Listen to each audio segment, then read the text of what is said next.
All right, welcome to Civic Tech Toronto Hacknight number 281. Tonight's presentation is from Naoufel Testaouni and Andy Saldana from QueerTech, a non-for-profit based in Montreal. Andy's the executive director of NY Tech Alliance, and Naoufel is the president of QueerTech.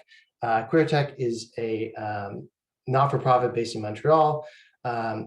It's striving to queer the tech ecosystem by breaking down barriers, creating spaces, and connecting communities to support and empower LGBTQ2S+ people to thrive. Without any further ado, I will stop my screen share and invite our presenters to begin at their leisure. Fantastic. Let me share my screen. Wonderful. Well, thank you for the invite. This is very exciting. I knew of Civic Tech Toronto for a while, but really excited to connect with the community and get the invite to present. I'm Naoufel Testaouni. I'm the co-founder of QueerTech and the president also. I also work in tech at a company called Local Logic, and I'm head of business development there.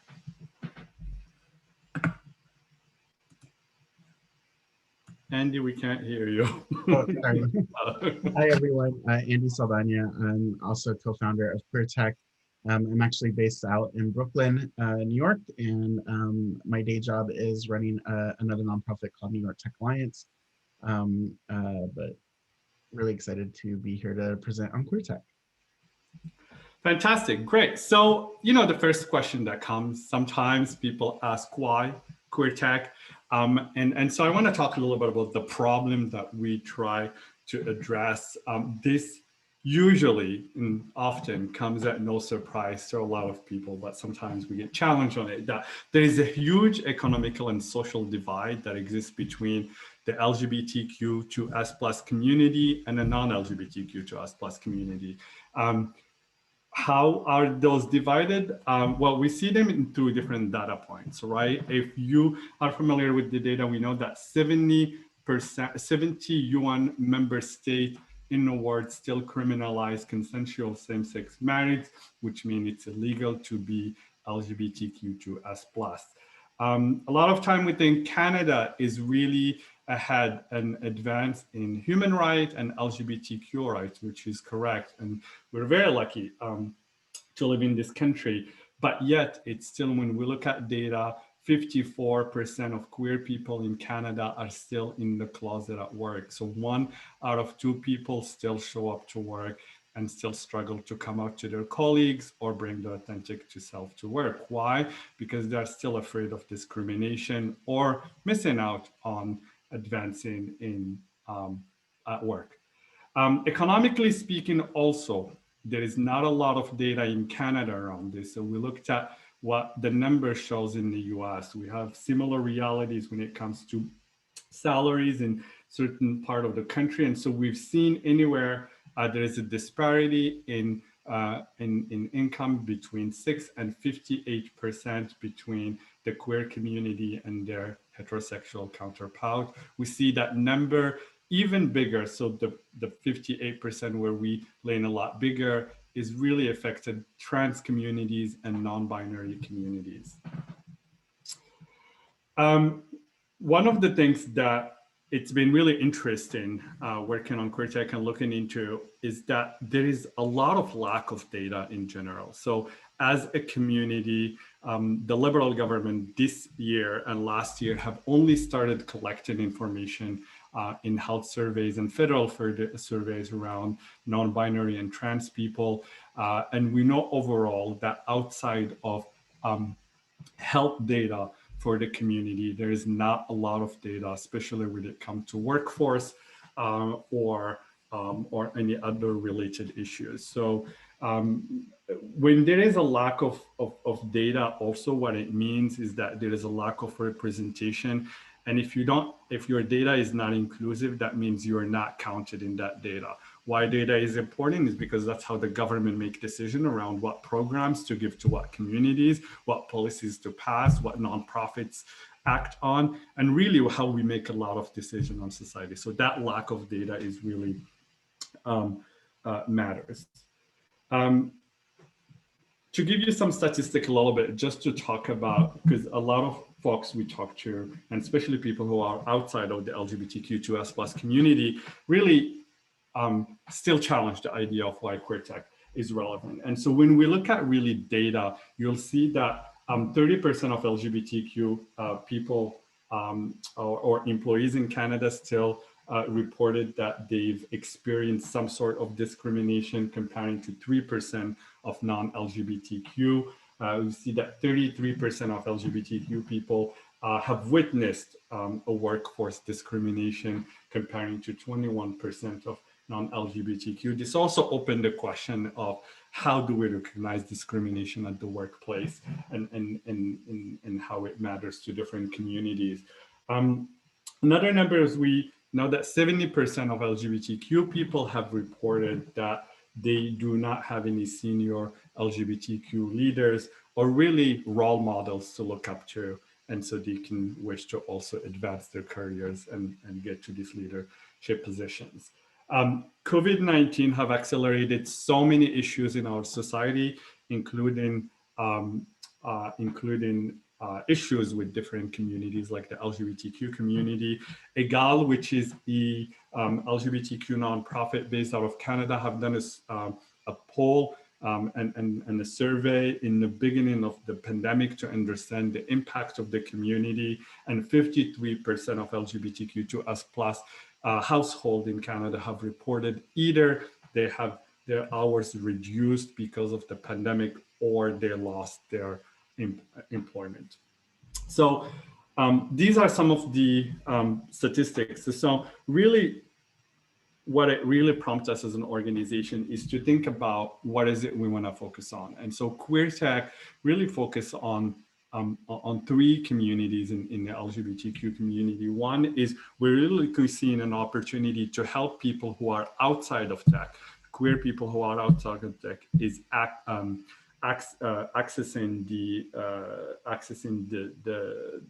the tech world, right? And tech and startups. We see also supporting queer people to advance their positions in tech, and also entrepreneurship. Why? Because I think in order to reduce that disparities that exist in the community, one, getting people stable job in a thriving industry is a really important solution, but also we want to be creating wealth within the community. So having LGBTQ entrepreneurs who successfully launch their tech businesses and grow their tech businesses, we'll see that can have a huge positive impact and elevate the whole community as a whole. Our mission is really, we say we want to queer the tech ecosystem, and that really means that we really want to increase representation of LGBTQ2S+ in tech startups, and really seeing more tech entrepreneurs, also seeing more VC money funnel to these entrepreneurs. The way we did it before COVID, we used to host a lot of monthly events to create space for the community to come together, to connect. And really the goal is to support people and help make them feel empowered so they can thrive in this industry. So the goals that we've put in place for the organization really, are based on the total LGBTQ demographics that we see in the population at large. And our goal is basically saying that we want 20% of the tech industry to be made up of queer people, queer individuals, with 70% in tech positions, and then 30% in support, business and support positions. That our goal is that 5% of the leadership in these tech companies be LGBTQ identifying, and then 15% of the total VC capital that flows into invested companies go to queer founders and queer-led companies as well. And again, these are our big goals for QueerTech. Like we feel like when we achieve some of these goals, that we will be achieving success for the queer community at large. And then breaking that down into what our goals are over the next couple of years, it's really about growing our membership and growing our brand across Canada. In 2021, we hope to reach 12,000 members, 2022, 23,000 members, and then 2023, we have a big goal of reaching about 39,000 members. We're currently looking to expand from Montreal across Canada into 7 markets. Naoufel, which markets are they? So Ottawa, Toronto, Waterloo, Calgary, Vancouver, Quebec City, and Halifax. So, yeah, and something just to kind of add in here, you know, as a nonprofit, as a community-based organization, our first focus is we are not gonna exist or able to really deliver on our program if we're not able to build a strong community.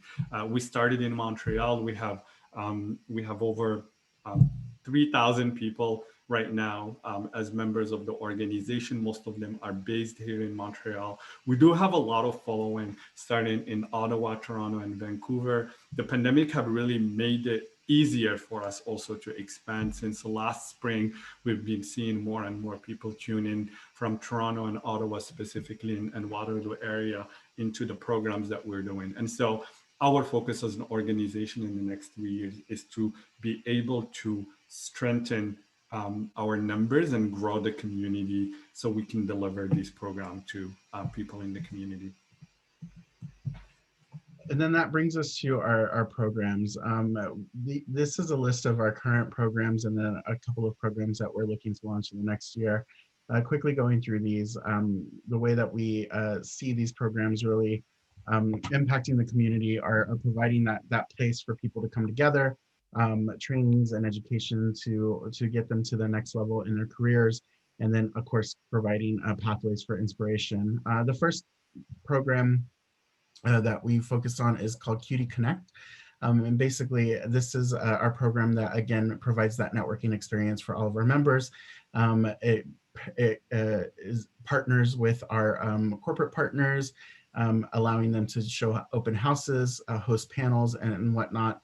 It's really our core to our event series, networking event series. The second program, Careers, is really focused on workforce development, job training, and career training. It's really made up of a couple of different components that we'll get into a little bit further into the presentation, but really focused on the professional journey of our membership. The third program is called Pride Hacks. This is our flagship event, our annual hackathon that really allows our community to give back to the greater LGBTQ community by providing tech solutions to LGBTQ plus nonprofits. This year, we've launched our research. As we mentioned before, there's really this lack of data that exists within the overlaps of queer and tech ecosystems. And so we are looking to solve some of that problems. And this year we're launching a couple of research projects to support that. And then in 2022, we're looking to officially launch our Queerpreneur program that is focused, a series of events that are really focused around encouraging queer founders from the earliest stages through the funding stages as well. And we're going to go a little bit deeper into each of the programs. Again, as I mentioned, the first program that I mentioned was QT Connects. And we, as we moved into COVID, we moved from in-person networking events to online storytelling. And so we've launched a series of podcast style events happening every other Thursday, where we bring on to the show a guest speaker that is either someone in a technical role who has transitioned into a technical role, someone who is an entrepreneur, successful career entrepreneur to tell their story, or someone who's a leader within the tech company that can also talk about their path and journey to achieving that position. And the goal again is to create that point and place for representation for other LGBTQ individuals to see that representation happen and to begin to create that role model kind of ecosystem. The second program is the Careers program. It's made up of 2 components, our job board, which we launched late last year, and then the job fair that we're launching actually coming up in about a month, in April 8th. Each component is meant to, again, to provide that bridge for our corporate partners to interact with with the LGBTQ plus community or the QueerTech membership. We are really excited by where we're seeing this go, and we're having really fantastic conversations with these corporate partners. Eventually, it is our goal to also provide some education to those partners so that they can increase, so that they can better improve their inclusion practices, culture practices, conversations around hiring and recruitment efforts as well. And then our third program is Pride Hacks. Again, this is our flagship event. This has been our most successful program to date, and has been happening since 2017. And every year we align this with Pride Montreal, where we bring together a group of about 200 LGBTQ volunteers to provide tech solutions to about 10 nonprofits. Last year, we did that virtually for the first time due to the pandemic, and it was a really great success. We still provided about 10 solutions in 2020. And in 2021, we're continuing to grow that experience with the plans of being virtual at this point, with a kickoff event, fundraising event happening in June, and then the hackathon happening in August in alignment with Pride Montreal again.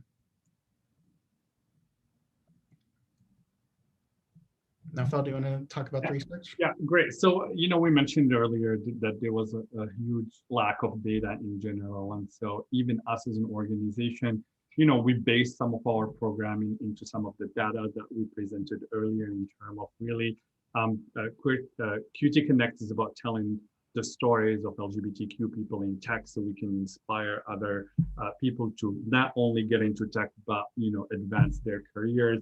Pride Hacks is really coming as bringing the partners together and involving people. And so we really see our research effort as a beginning to start building more and more data sets so we can understand the challenges and the experiences that people face in the community. So we received the grant last year, and so we're starting this work with academia, where we're going to be working with research professors to conduct the first survey that's going to be nationwide to understand the experiences of LGBTQ people in tech. And the idea is to have a qualitative survey, but also put stories behind those numbers, so to also do interviews. And our goal is that by the end of this year to present a diversity and inclusion report that has a queer lens across Canada. Some numbers, as I mentioned, we have very large communities. Our numbers have been growing. We had 2,800, actually it grows to there's about 3,200 now. Really fast growing, seeing a lot of people coming to join the community. We're also volunteer-run organization. We have a lot of volunteers in Montreal, and now we're getting volunteers in other cities. We've organized a lot of events. We work with a lot of tech companies, and really seeing a lot of partnerships also with different tech communities across the different ecosystems in the country.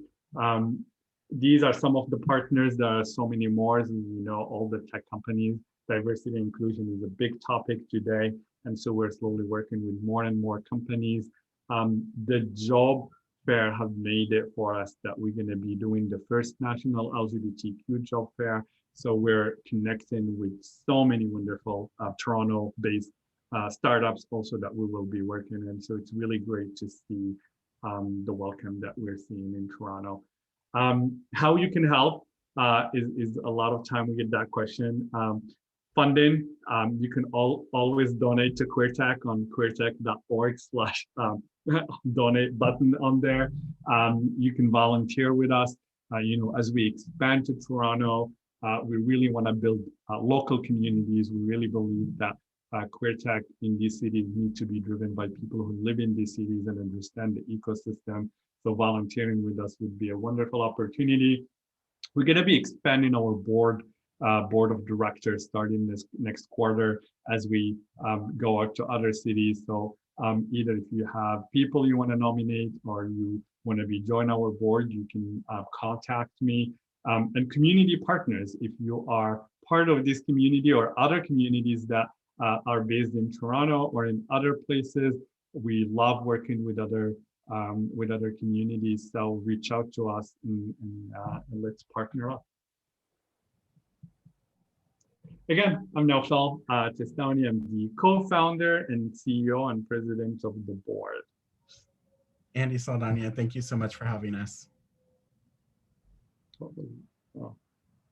Yeah, if you want to keep up with information, to just know what's up, if you go to QueerTech.org, you can sign up to the newsletter on there.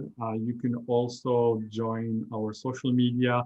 We have a meetup, QueerTech Toronto. You can also join that. We have QueerTech Toronto, Montreal, and Vancouver right now that are open on meetup, so you can join those. I think that was it.